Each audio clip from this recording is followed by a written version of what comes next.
3, 2, 1.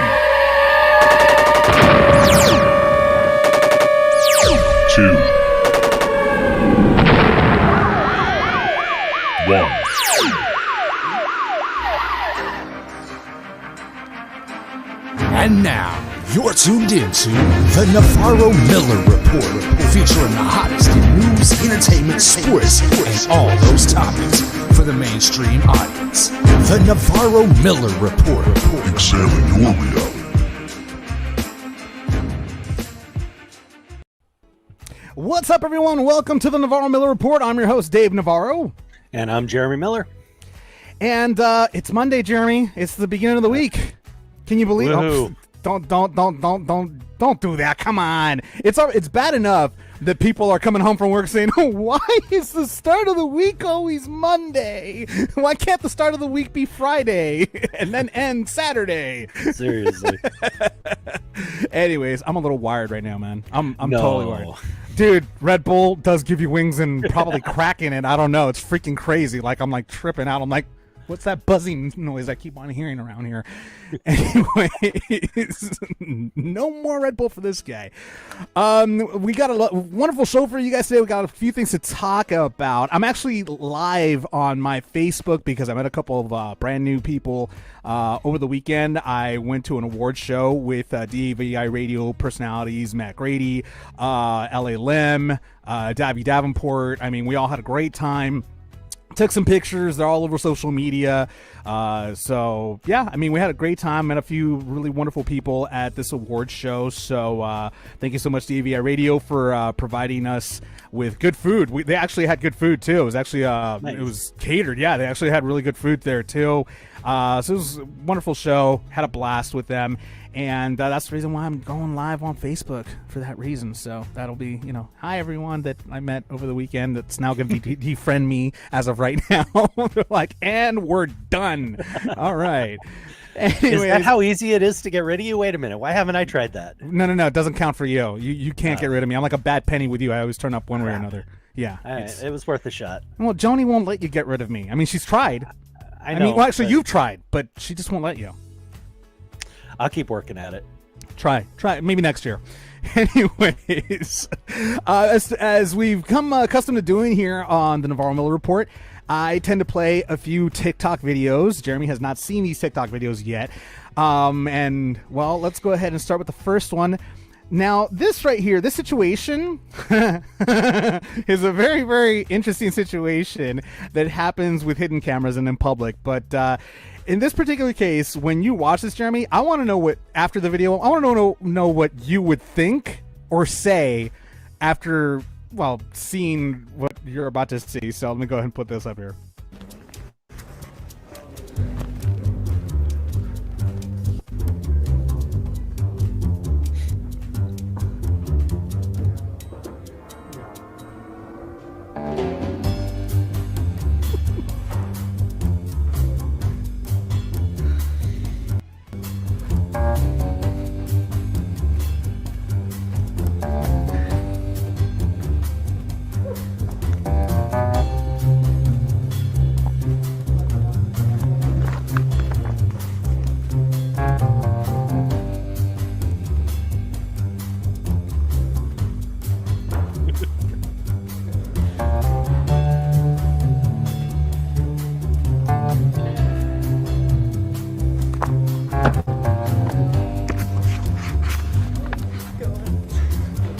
Oh, I'm so sorry. I did not know you guys were paying so much attention. This is embarrassing. Oh! Ow!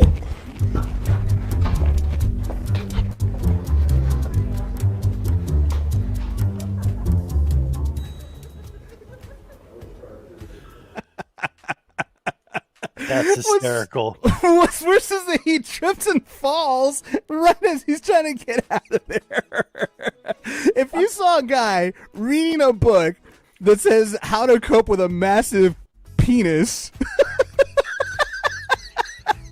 Well, I think, first of all, he's lucky that in this day and age they didn't get offended and they found it funny. Yeah, true. it is this today. So Yeah. not everybody may see the joke in that, but that was absolutely hysterical. And I'd have been doing the same thing. I'd have been trying to laugh under my breath as hard as I could, but I'd be dying. It very, very similar to our reactions to the 30-year-old woman with the 3-year-old voice at the comedy show we went to. Oh my God! Don't remind me of that We're just again. sitting there dying laughing, but trying not to laugh out loud at this woman because you're trying not to be rude. So Oh my God. yeah, that's absolutely hysterical. If I saw that, I would be cracking up. Dude, seriously, like, I'm wondering if we were getting like a hidden camera at the comedy store with that woman laughing. It's like, whoa, stop. Oh my goodness, it was almost unreal. Oh, so bad. Joni's on the line. She's in the chat right now. She's like, I would die laughing. Yeah, I think a lot of people would. The next one has to do with a politically correct term that many people are using. And I kind of have a little bit of a problem with the term, not because of what it means, but because, well, I'll explain after you check out this video, which is actually pretty funny the way they did this. Check it out. Hey, she said she went to Burger Mill. That'll be $9. Excuse me, sir. It's not she, it's they. Where's the other person? I don't think you understand. I'm not a she. I go by they. Okay. Well, that'd be $18. Whoa, sir, you just said that I had to pay $9. Yeah. She would have to pay $9. They have to pay 18. Okay, I'm not sure if you're trying to be sarcastic, but my pronouns are not she. My pronouns are they. You know what? How about both of y'all get out my store? Both of who? Both of who? Why your friend just moved? What y'all trying to get into? What friend? Who are you talking about?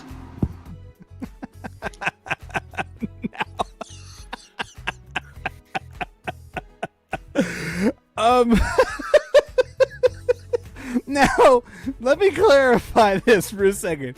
I don't have an issue with the use of it to describe a person. I have an issue with the grammar part of it. Okay? They is a group of people. Them is a group of people. When you talk about an individual, it's an individual. That's what drives me nuts. It's like, and I love this video because it's like, who are they? Yeah, them two. Why did you all move? What are you all trying to get into? Because it's like, come on, you guys are killing us with these new pronouns and stuff like that. It's driving me nuts. Well, hey, you never know. I mean, as far as they're concerned, in their mind, they may have many people up there. They might be they. I'm not sure. But I mean, I do know people. I have friends who are, sexually binary and things like that. So I can understand where that comes from. I couldn't care less one way or the other. Like you said, grammatically, it grates on me a little bit. Yeah. But again, what I try and fight against is literally when somebody says that, all I'm thinking is, how many voices in your head do you have? I mean, that's honestly my first thought. And I know that's wrong. I'm not trying to make fun of anybody. It just literally is the first thing I think of when somebody says, no, I'm a they. I'm like, ooh, how many people are up there? Oh my God. That's just the first thing I hear in my head when I hear that. But again, having multiple friends who would consider themselves non-binary either way, I understand where it's coming from and why they're doing it. But again, me too. Words mean something and grammar means something too. So that I don't know. Drives me crazy. It's very confusing for a lot of people. And but hey, people want to explore their different sexualities and whatever else. That's on them, and more power to them. I'm almost tempted that if somebody says, yeah, I'm a they, I'm like, who else is with you? That's the first thing that's going to pop into my head. Like if they decide to go ahead and say something like that, I'm like, who else is with you? How many people? How many people are with you? Like, stop doing that. You're messing with my head. So anyways, yeah, I thought that was a pretty funny one right there, the way they did that whole thing. Now, this last video that I'm showing It has to do with, I don't know. Many people believe that astrological signs can pretty much depict a personality. Now, I see you rolling your eyes. Okay, I mean, this person kind of hit a few of them right on the head. But I'll have you be the judge of that, Jeremy. This is how all the zodiac signs apologize. I apologize. I know where I went wrong, but you need to admit that you were wrong too, because I'm not the only one that's wrong. I apologize for the mean, hurtful, accurate things that I said. I mean, I'm sorry that you're upset, but it just sounds like you're jealous. I'm sorry you chose to make me mad, because I'm never wrong. I'm never wrong. Okay, well, you know, I'm sorry that you misunderstood everything I said and you got sensitive for your own fault.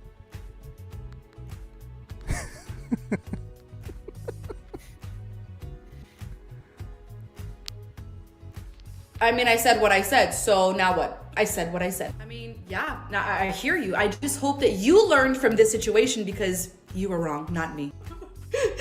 Sorry, I'm not good enough for you. Well, who the fuck told you to let me hurt your feelings? That's your fault. What?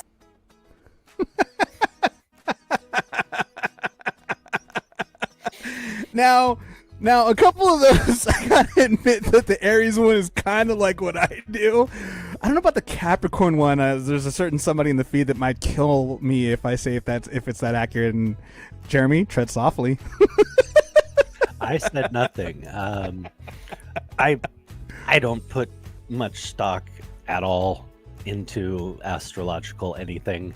So the only thing I've ever seen, and they say never give a Libra an even choice. And I don't know how much that has to do with anything, but that's something that I can tell you for me is actually accurate. If you give me two completely even choices, I couldn't care less. If I can't see value in one above the other, I can't even make the decision. And over my life, I've just learned, well, if it's that way, you make the decision. I couldn't care less. They're exactly the same. But that's the only thing I've ever seen in my life in any of those kind of stereotypical, sign type behaviors. It was funny. It was very cute what she did. But I know people of a lot of different, I mean, my brother's a Taurus and that's not him at all. So it's, you're always going to find people in large groups who can fit a stereotype one way or the other. Does that make it real or make it true or make it actually, pertinent in our lives? Nah, I don't think so. Yeah, not so much. I don't know. The Aries one kind of had me laughing because it's a little bit accurate as to the way I apologize most of the time, but that's just me. I usually don't even apologize. I was gonna say, when have you ever apologized? When I'm actually wrong, which is hardly ever. Aha, right. Anyways, moving on. There's actually, it's funny, as the seasons are getting closer, a lot of holiday memes are starting to pop up. One popped up literally 5 minutes before we went on the air right now, and this is a hilarious meme I just saw on Facebook. Had to share it. And Jeremy, I'm sharing it because one of the actors of this movie. This particular guy is not one of them, but this is funny. Check out, the meme says it's from Real Rock 105.7, and it's got a caption of one of the characters. Jeremy's cracking up. One of the characters from A Christmas Story with the hat, which is one of the bullies, and it says, totally forgot the singer for AC/DC was in A Christmas Story. This guy looks like him, though. I mean... that is actually, especially with the kind of, flat cap. Yep. He's wearing. No, it definitely has a kind of AC/DC vibe to it, and it's actually really funny because that actor's name. I do know a lot of the actors from A Christmas Story, and although I've never met, I believe his name is Yano. And I've never met him, but nowadays, believe me, you don't want to mess with him. He is a bodybuilder and a martial artist, and the dude is ripped. Oh, wow. That's crazy. Well, I'm sure he finds this freaking hilarious because, man. Oh, I'm sure he would die laughing at this. He's got a great sense of humor for what I've been told. I figured that you'd crack up laughing when you saw the picture. Oh, that's hysterical, and especially because it is very accurate. You look like you're staring at the original singer of AC/DC. AC/DC. That's insane. So yeah, I had to go ahead and share that one with everybody, including you, Jeremy. Well, we got a few things to chat about in entertainment news. Drake. Top story, Drake withdraws from the Grammys. Now, what's going on here is that so far the story broke this morning that Drake decided to back away from the Grammys. He has 2 nominations for 2 of his, or he's got 2 songs nominated right now for the Grammy Awards, and he took both the songs, backed out of it. Now, nobody really knows exactly why. They've been trying to communicate, TMZ, Variety, everybody's been trying to communicate with his reps to find out why he backed out. There are assumptions, however, one of which has to do with his stance on the Grammys, which he made pretty much very clear a while back, saying that they're virtually meaningless. He was quoted by saying, I think we should stop allowing ourselves to be shocked every year by the disconnect between impactful music and these awards. Now, that's one theory, that he just doesn't want to go because of his stance on it. Now, the other theory is not so much his stance, but what happened at Astroworld Fest, that whole fiasco that happened with Travis and the people dying and everything. Because as it stands, it seems that Drake has also been involved in a few lawsuits involving that event and the tragedy that happened. So he's been kind of low key right now, and he's been trying to stay out of the limelight. So they're thinking that maybe that's why he backed out of the Grammys. But I don't know, Jeremy. It's only Drake would know at this point. That's exactly it. I mean, until he decides or not to make a statement, we won't really know. But either of those makes sense, and I don't think it has to be either or. The Grammys have always had, of all the award shows that I've watched, had more of a disconnect between what the fans and the fan base really felt moved by and what gets given the awards. You see it occasionally in the Academy Awards, you see it occasionally in the Emmys, but for the most part, these are projects that touched a lot of people and made a lot of people's lives better through, entertainment. And I can see where he would maybe not care as much. There have been many performers who've, refused to go to the Grammys. There have been many who've refused to go to the Oscars, and don't believe in being judged against other actors. And, there's all sorts of reasons somebody might not want to. But I do see his point to a degree. I mean, it seems like every year the Grammys were hearing something about, huge bands who've done, transformative work during the year just being completely ignored. And the fans usually go crazy over it. It's always political. Sometimes it's always political. It's political, it's controversial, it's always generating some buzz because somebody's pissed off that, the right people didn't win or weren't nominated. You just hear about it more with the Grammys. So I could see why you might feel that way. And if it's, that he's dealing with these lawsuits, which, as you said, some of them it appears he's been named in, well, that's a lot to have on your plate as well. So I don't see it as being either or. I mean, if he's really busy dealing with this stuff, absolutely he should be. I mean, you need to, do what he can to, provide himself the best defense and legal defense he can, figure out what his avenues are. And if he doesn't really care about the Grammys anyway, then why would he divert his time from something that important to go to an award show he doesn't really care about? So I don't think it's really an either or situation. But again, we won't know. It's all speculation until he decides to say something about it. Yeah, as it stands right now, he's been very tight-lipped about it. Nobody has really heard anything from his camp commenting on why he left. Again, right now, it's only assumptions. That a lot of these news media outlets are putting out there because nobody really knows. So, I mean, it is what it is. He's not going to be there, or maybe, who knows? Maybe he might actually just show up. And he just pulled out his music. But he's still going to show up. But then again, what would be the point of that? That wouldn't make any sense either. Maybe to support some of his friends, artists, who knows? But there's right as it stands right now, nobody really knows what is going on. And And yeah, we'll see what happens real quick. So from that TikTok video, going back to that TikTok video real quick, Carl is commenting on the feed right now, and he is claiming that he is the author of How to Live with a Massive Penis. More power to you, Carl. I love it, man.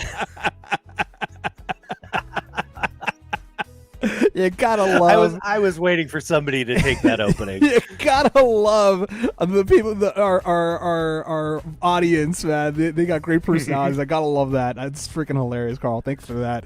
Anyways, in other entertainment news, a Sony executive. This is a more serious topic here. A Sony executive was fired after pedophile allegations. Now, what happened here is that this was a sting operation that was provided by it seems that it's some sort of a vigilante justice group called People versus Preds, and they pretty much set up that this a gentleman by the name of George Casiopo it was arranged to go ahead and meet a 15-year-old boy that he met on Grindr. And when they got there, I believe they had like cameras and everything. And as soon as he saw everybody coming at him, he ran back inside the house, closed it, and the People versus Preds started screaming out, "Hey, this guy's a pedophile!" Like to his entire neighborhood. They were screaming that. So right now, Sony neither confirms or denies that this person works for Sony, but it seems that somebody was fired from Sony in connection with this, but they haven't really commented on if it's him or what's going on. But we all know that Sony did fire him, right? Because the thing is that the person that they caught was going by the name of Jeff, not his real name. But shortly we found out that this guy, George Casiopo, was fired from Sony shortly after what happened. So they're assuming that this person, Jeff, is the same George that decided to do this. This is insane. I have absolutely no sympathy and no care for any pedophiles. And as far as I'm concerned, he can burn in hell if he did, if he's been doing this. There's difference between allegations and fact, but if you got caught in a sting, then you were doing something you weren't supposed to. And like I said, I've got no sympathy for people who prey on children, and I've always been of the mind, and I know it goes against my faith and my belief, but I've always been in the mind of let the parents have them in a room for about 5 minutes, locked door. You don't even need to go to trial. Just give them to the parents. That reminds me of that scene from Iron Man, because I just watched Iron Man a couple days ago, where he goes to that part of the Middle East, kills all the guys, and leaves that one terrorist, and puts him in the middle of the people that he was like going after, and he like flies off, and he's like, "He's all yours," and they just look at him like, "Oh, you're screwed, bud." Yeah, that's generally how I feel about pedophiles. So yeah, well, I mean, but Sony has been going through a lot of hot water. I mean, this isn't the first allegation of sexual misconduct from one of their employees. As you recall, in our other podcast, we talked about this as well. The fact of the matter that some people were coming forward during the Me Too movement talking about sexual misconduct allegations from a lot of the staff at Sony. So whatever's going on with Sony, they still need to vet a lot of their employees and do a big house clean. And at this point, with this gentleman that just got accused, they're going to need some major PR cleanup right now with everything that's going on, in my opinion. Honestly, it's endemic throughout the entertainment industry. It's not just film, it's music, it's everywhere. Anytime you have youth who are not very well supervised, you're going to have people who try and prey on that situation. So again, I've said this 1,000 times. It's the people who are on the higher up, the people who do the hiring, the people who are at the top need to take this stuff seriously. Yes, there are frivolous allegations that happen sometimes. Mm-hmm. There are, things that don't rise to sexual assault or abuse or, whatever. And maybe that person shouldn't lose their job then. Correct. But if if this kind of thing is going on, and if it is still not being taken seriously by these big companies, they are going to pay the price for it. And big time, because I mean, hell, they have a movie. They have Spider-Man that attracts a lot of children. You know, I mean, and they're the ones that represent this movie. So you have a predator among them. I mean, that's just scary. That's very frightening. It is, but I don't think it's certainly. I don't think it's localized to Sony or anything like that. You know, True. It's just something that unfortunately is a part of the entertainment business, and that goes. I'm talking all the way from ballet and theater and music and television and movies and any place where you have minors who are being given a certain level of freedom that perhaps they shouldn't have at that age. You're going to have people who are trying to prey on it, and the people in charge need to start taking this very seriously. Like you said, they need to be vetting people deeper than they've ever thought of doing, and trying to root out as much of this as they possibly can. Agreed. Maybe do even psychological profiles on some of these people that they're going to hire. It would be difficult, I think, but again, they have to do more than they've been doing. They can't hide their heads in the sand anymore. Well, for the time being, this gentleman has been fired from Sony, so at least that's one predator that people don't have to worry about, and it looks like he's going to be in bigger trouble than anything. So hopefully he'll be out in the off the streets and away from children, you know, for good.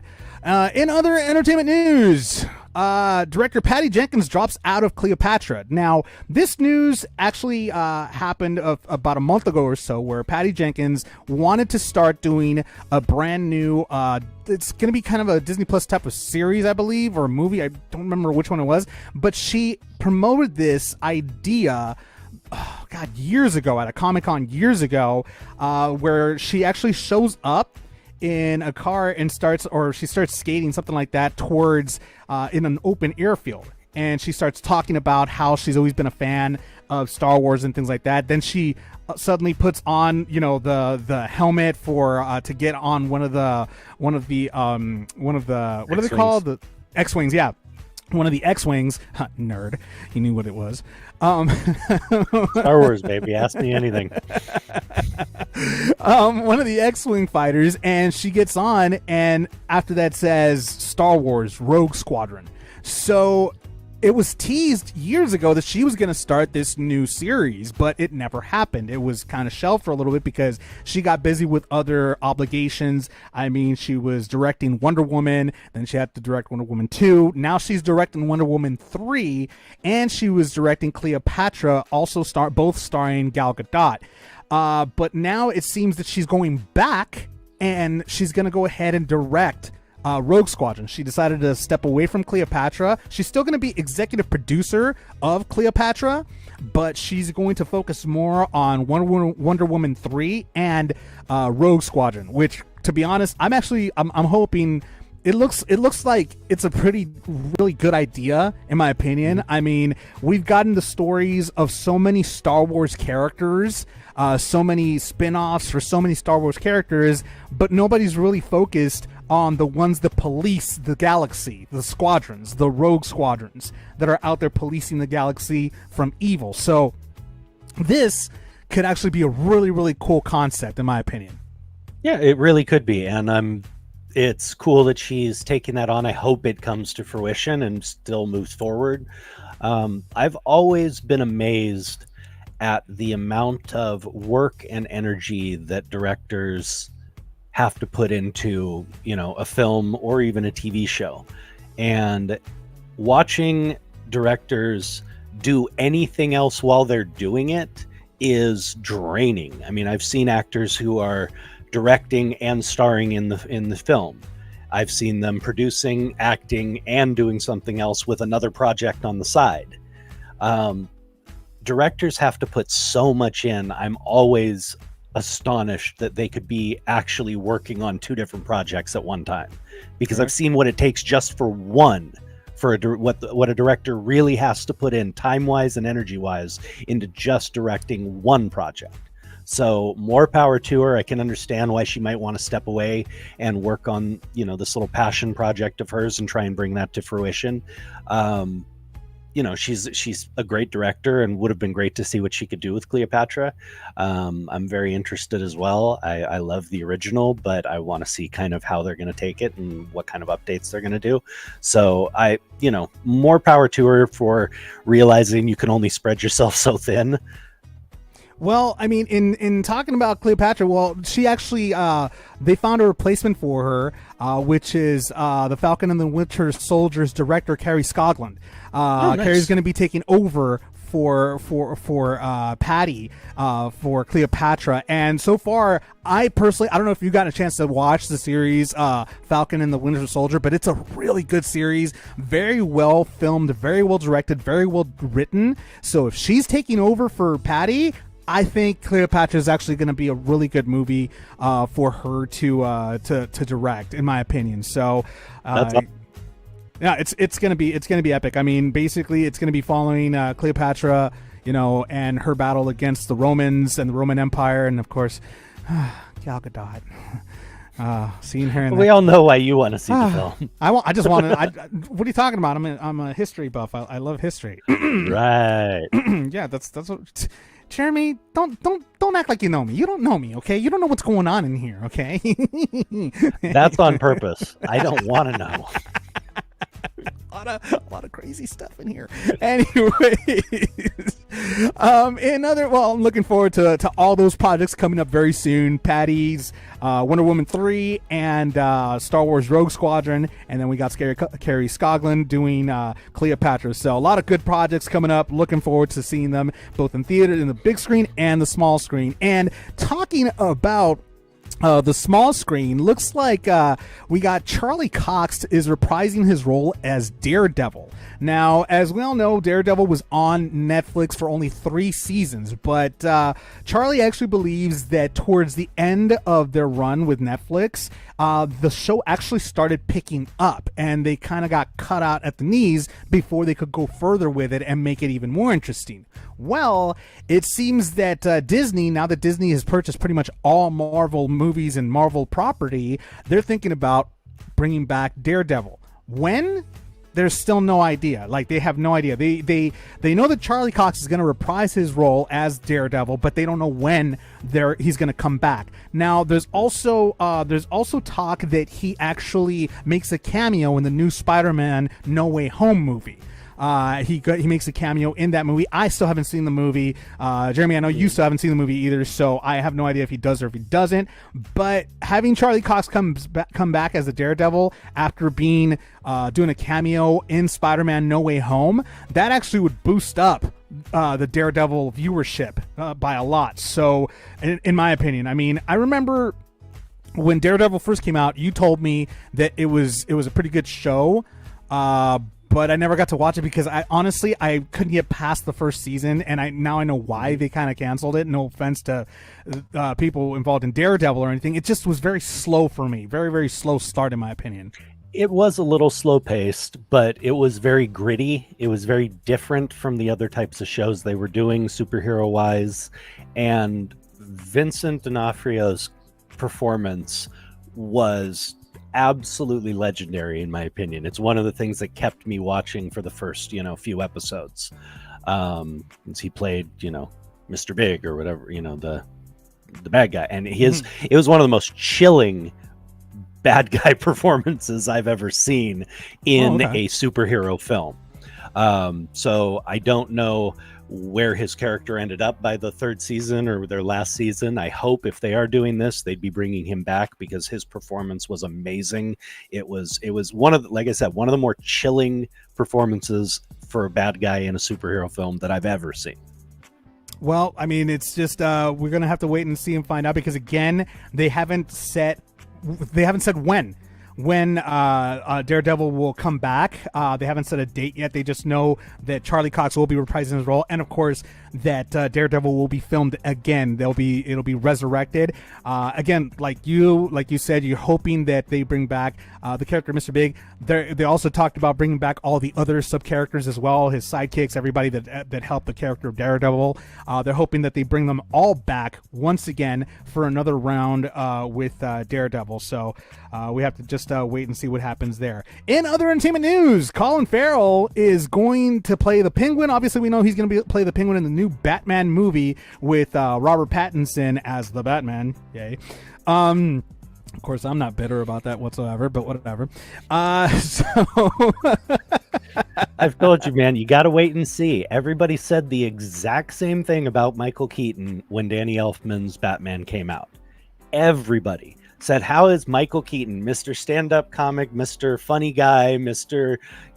How's he going to be Batman? And is still one of the great iconic Batman performances. It's Michael Keaton, everyone expected it to fail and for him to not be able to pull off Batman. So again, I'm just waiting to see.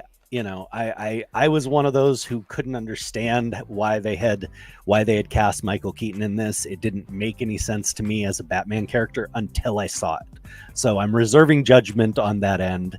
But I love Colin Farrell. I think he's great. I think he's a lot of fun. He's a great actor, and I think he could bring a very interesting flavor to the Penguin. So well, yeah, and the thing is, the thing about this whole situation is that Colin Farrell doesn't have many scenes in the new Batman movie. I don't know if they did that on purpose because they already had plans of doing a spin-off series that surrounds the Penguin and how he grows into as the criminal kingpin that he becomes. So that's what they're thinking, that's what the series is going to be about, is his growth into power. Obviously, and speaking about Daredevil, the movie with Ben Affleck, he was in that movie too. He was Bullseye. He played the villain Bullseye, which I think even Ben Affleck would like to forget that movie ever existed. I'm with you on that. It was not exactly one of my favorites. But he did a good job, though, as the villain. He did a good job as Bullseye. But as people who were fans of Bullseye, the comic book character felt that it was not a good portrayal. Not on Colin's part, but on the way they wrote him. They felt they didn't keep him true to the character. But I definitely enjoyed Colin's performance in it. No, and like I'm looking forward to seeing how his performance is in the Penguin, this spin-off series. This is actually I'm actually really excited to see that. I mean, it should be interesting because this is actually going to be one of two spin-offs from the Batman movie. The other spin-off has to do with the Gotham police force. It's going to be pretty much the GCPD, and it's going to be involved what they go through in Gotham City. So that's going to be another spin-off series for HBO Max. And both series should be entertaining. It should be interesting to watch. So far, they've done a great job with picking up the DC series, the Doom Patrol and Titans. Both are a hit. I'm a big fan of Titans. I think that show is incredible. The way they wrote it, the way the story went, I think it was fantastic. So HBO is making moves in the comic book world and trying to see what can happen. So here's hoping they do the Penguin and the other series justice. We're just gonna have to wait and see. It's probably gonna be out maybe by the end of next year, probably 2023. Who knows?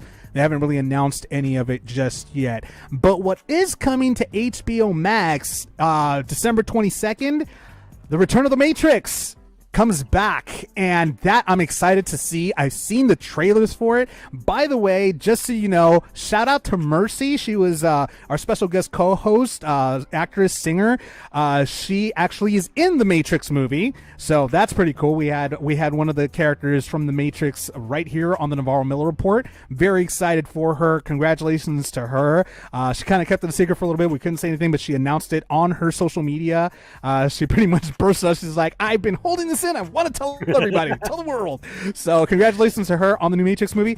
I saw the trailer, and man, it just raises more questions because, as we all know, in the final movie of the Matrix, Trinity dies. Spoiler alert in case you haven't seen it, which has been years. If you haven't seen it, you've been under a rock.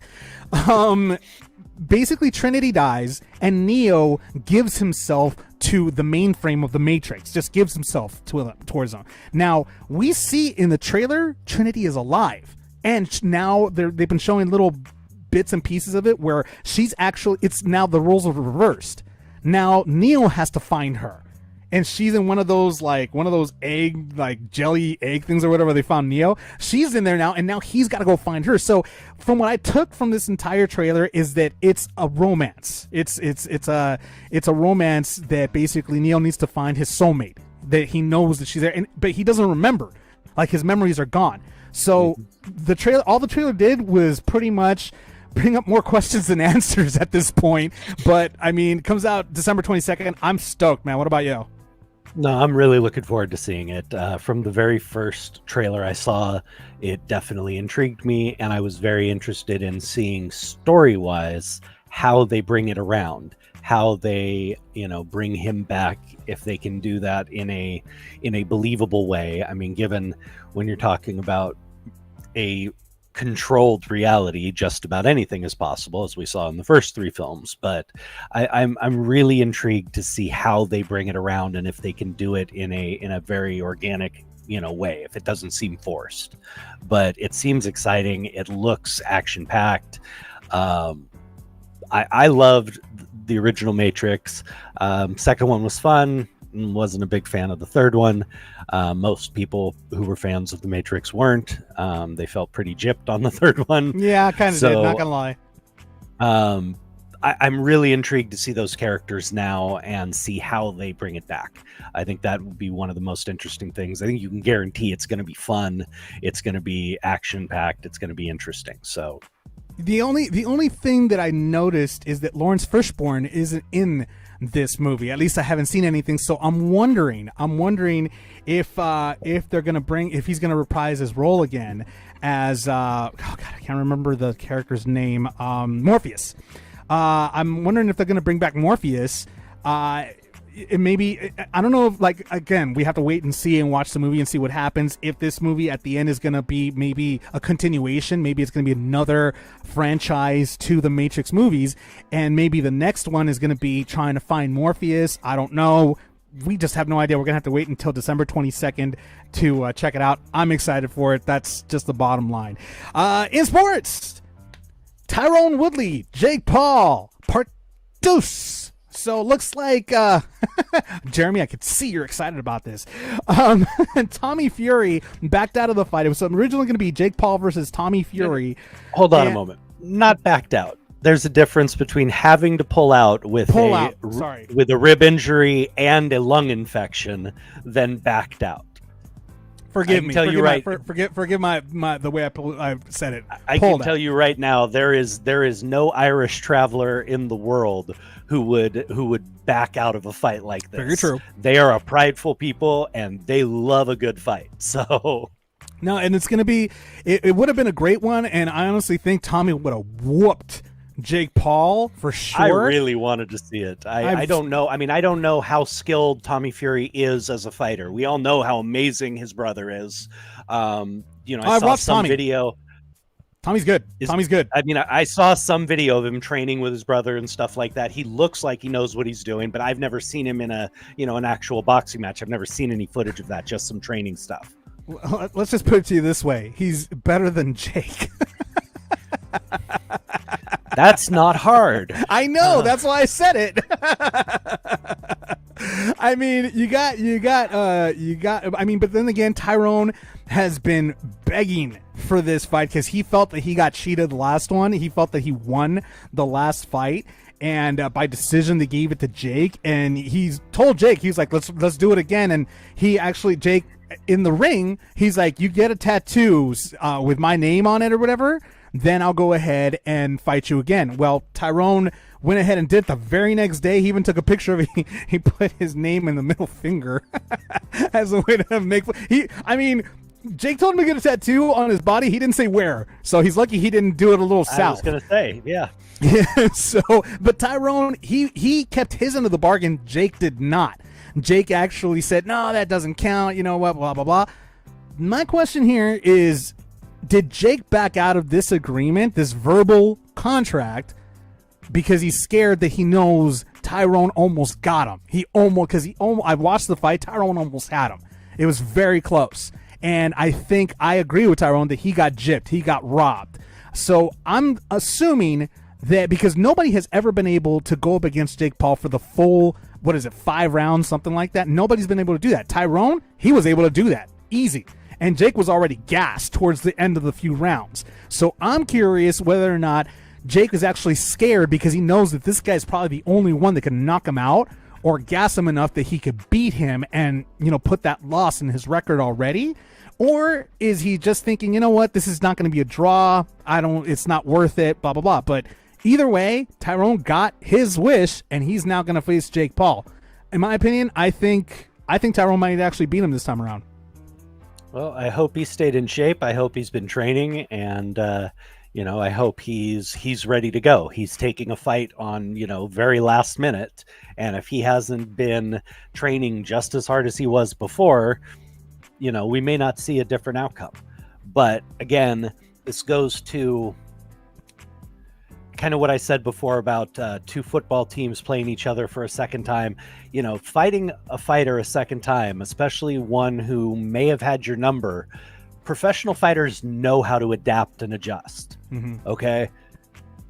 Jake Paul's not a professional fighter, plain and simple. He may have a couple. He may have pros in his corner who can tell him how to adjust. He doesn't know how to feel how to adjust in the ring. He hasn't learned that. You need 20, 30, 40 pro fights to learn that type of adjustment on the fly. And Tyrone Woodley knows how to fight. He's been a professional for years. And I think, coming in a second time, he's seen the weaknesses. He's seen the strengths. He knows what he can do. And if he stayed in shape, I think he's got a very good shot. And I believe he has, because the thing is that Tyrone also, he's been staying in shape because he wants to do all different fights. He wants to do wrestling fights. He wants to do a couple of MMA fights, more boxing. So he's been staying in shape, getting prepared to actually be in competition consistently, not just in one genre of sport, but in various genres. So he has definitely been keeping in shape for any opportunity to go wherever he needs to go, whether it be wrestling, a wrestling match, whether it be, a grappling match, or it be an MMA match, or be a boxing match. It doesn't matter. Tyrone has been ready for whatever comes his way. And this is the opportunity he's been waiting for. I think he's prepared for it. And I think this time he's pissed and he's hungry. He smelled blood the first time. He wants the rest. He wants the whole thing. So we're going to have to wait and find out. That fight's coming up actually this month. So make sure you check your local listings. In other sports news, guess what, Jeremy? The Detroit Lions finally won one. Yay! No, save your laughter. Miracles do happen. Hold on, save your laughter, because SB Nation, I got this off of SB Nation. My God, these people must hate the Detroit Lions. Look at the caption. Lions win after 364 days. And even their caption at the bottom, it said, it took almost a year, but the Lions did it. They're being honest. I mean, what else can you say about a team who literally hasn't won in a year? I mean, oh my God. And they beat the Vikings. They actually beat the Vikings, who's actually, a pretty good squad this year. So it was a good win. It goes to show that anybody on any given day in the NFL can beat another team. Do we think this is them turning a corner and going to start winning and doing better? I don't see it. Personally speaking, from what I've seen, are you kidding? They're one of the worst managed, and I'll say mismanaged, teams in the NFL. True. They have had a history of treating their stars and legends like crap.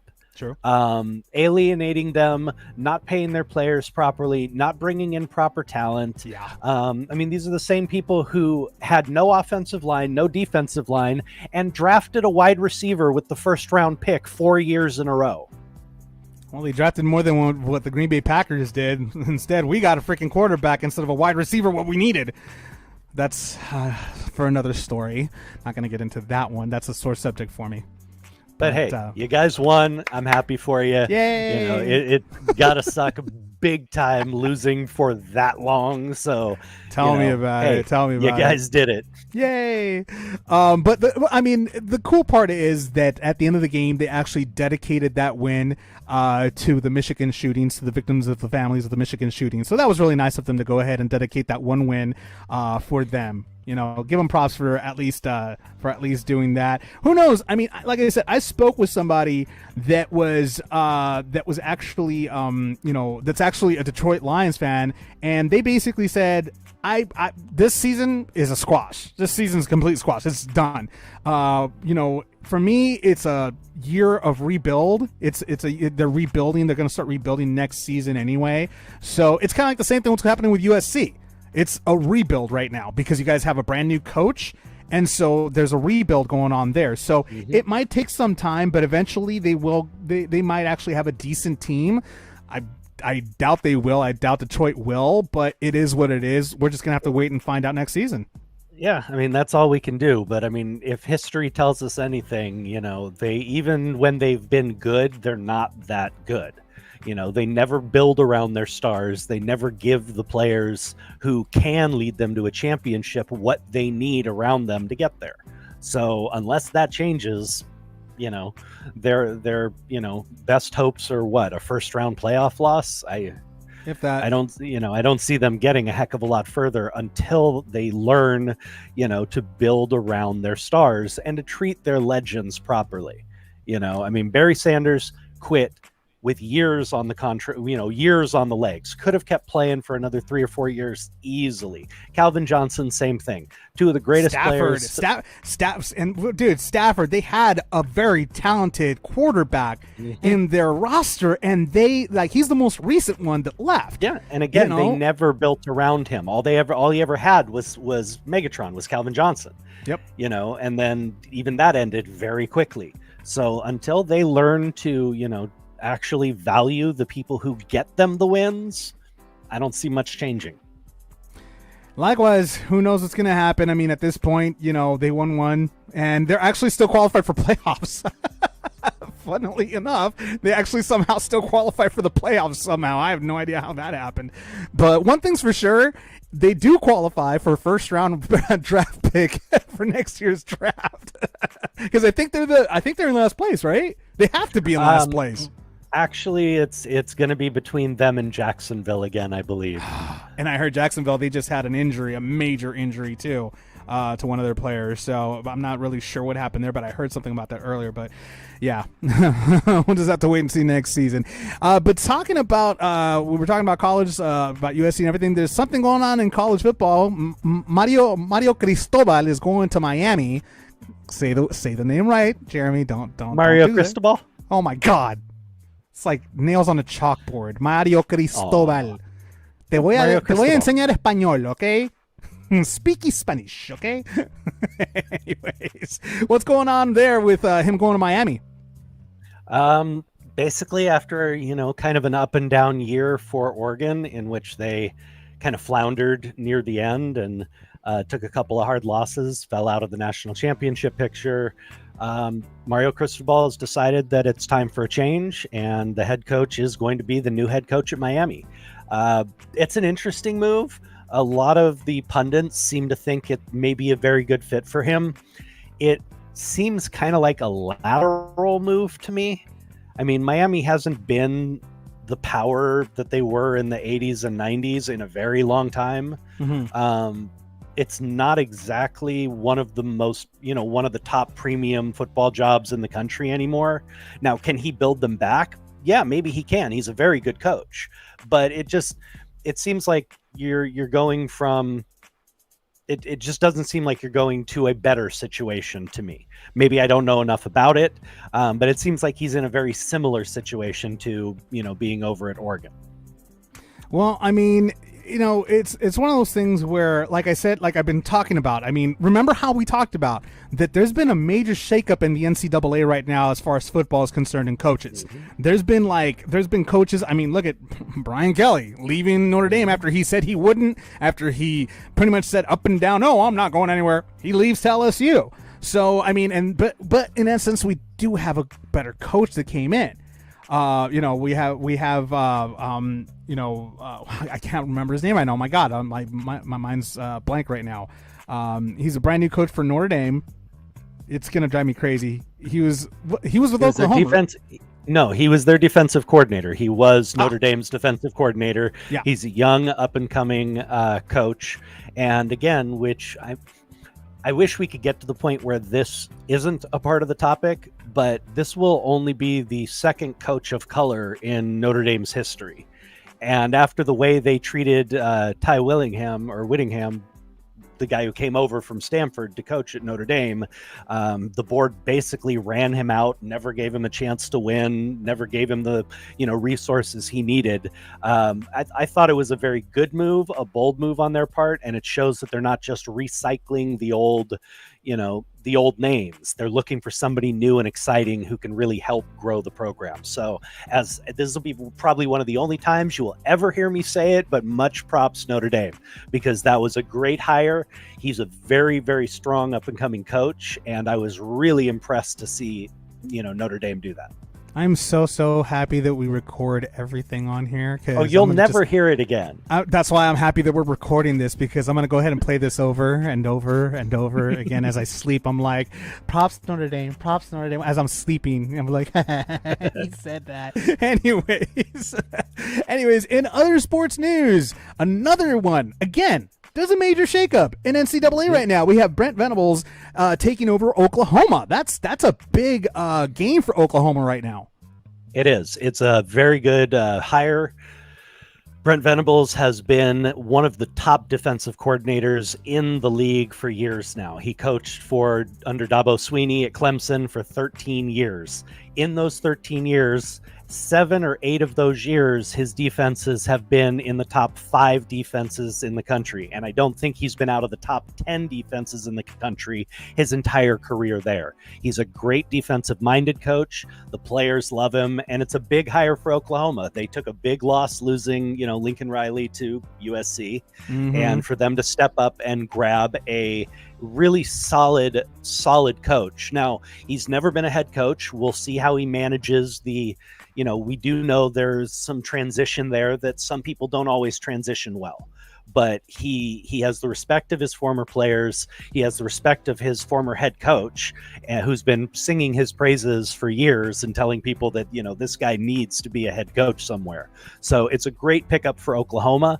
But the one thing that I need to bring up, because it's very hypocritical. Now, the fans are always going to be the fans. They're always going to be pissed. They want to, cry about Lincoln Riley leaving, and it's so unfair. Fans are going to be fans, but the administration has now started opening their big mouths and talking about loyalty and how they hired this guy because he'll be loyal.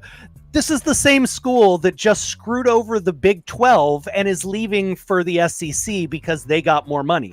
Loyalty, you hypocrites. Are you joking? The league that you helped make, but also helped make you a national powerhouse, and you bailed on it for a bigger contract, and yet the people who did that have the audacity to cry, oh, loyalty, how could he do this to us? You guys just did it to the league you've been in for 50 or 60 years. Really? What a bunch of hypocrites. Like I said, fans are going to be fans. But it's business. The reason why they're going to do that is because it's business right now. That's all it is. It's business, and they hate. And it's business for the coaches, And again, fans are going to be fans. But for the administrators to actually be talking about that crap, it shows what blatant hypocrites they are. And you had no problem with it when it was you guys getting the big paycheck to screw someone over.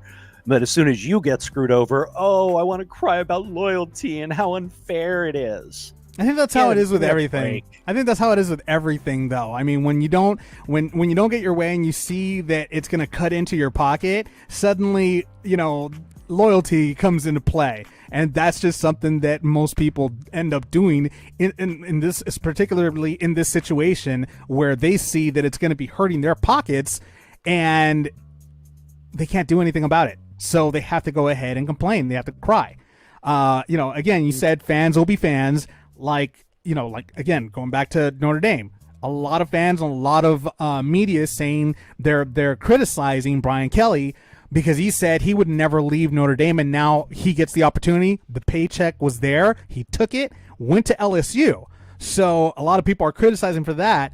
But, mainly those are fans. You didn't hear Notre Dame say anything about that. They're like, well, he's gone. What are you going to do? They shrug their shoulders. Oh, well. That's the difference. We move on. That's the difference. That's all it is. So, like I said, it's going to be interesting to see next season how all these coaches, because a lot of these coaches are also going to be coaching new blood coming in, new students coming in, new players coming in. And they're also going to be coaching the seniors that have been with the same coach for the past 3 years. They're going to have to teach them some new methods, some seniors, juniors, maybe not so much sophomores, but they better, because if they're still teaching the crap that Clay Helton was teaching our guys, I'm going to kill somebody. It better be teaching our guys something new. Come on, holy moly! Come on, USC! Come on! Go ahead and teach them the same playbook. Go ahead and I can't. It would be funny to go ahead and see one of the coaches, like in Waterboy, saying "coaching for dummies" on the sideline. It'd be freaking hilarious. Honestly, sometimes with the way Helton coached, it felt like that's how he was coaching, right out of the Coaching for Dummies playbook. It was really difficult as a fan to watch. I mean, as I've said, I'm not going to reiterate all the different points, but there was no captain at the helm of the ship. It was, and the ship was sinking hard, and it was sinking quickly. Yeah, but. Like I said, I am much respect for Notre Dame for making the move. Very interested in seeing how all these new people, play out in their new roles. And, everybody, all the fans, chill out a little bit. Give these new coaches a year or two to settle in. Yep. Get some of their own recruits coming in. And then let's lay down some judgment, okay? Don't sit here after the first couple of losses and, this was such a huge mistake and he's a horrible coach. And, just give it some time. This is going to be a very interesting college football season coming up next year. And with that being said, that's the news. In case you haven't heard it, thank you so much for tuning in to the Navarro-Miller Report. I'm Dave Navarro alongside this guy right here. I'm Jeremy Miller, and thank you for being with us. So it gives me some reason to put up with him. I got to tolerate him twice a week. I mean, and then, in between sometimes it's a horrible situation. Anyways, we'll see you guys back here. Yeah, whatever. Because I have to, because of Joni. Otherwise she'd kill me if I don't love you. So, anyways, we'll go ahead and see you back here again this Friday. And I believe we only have a few more days until Christmas, Jeremy. We're almost out of here. The year's almost over. Can you believe that? Don't rush me. Don't rush me.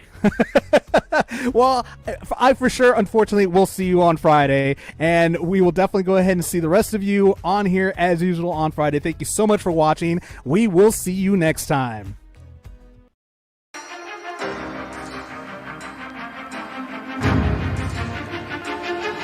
You have been listening to the Navarro-Miller Report.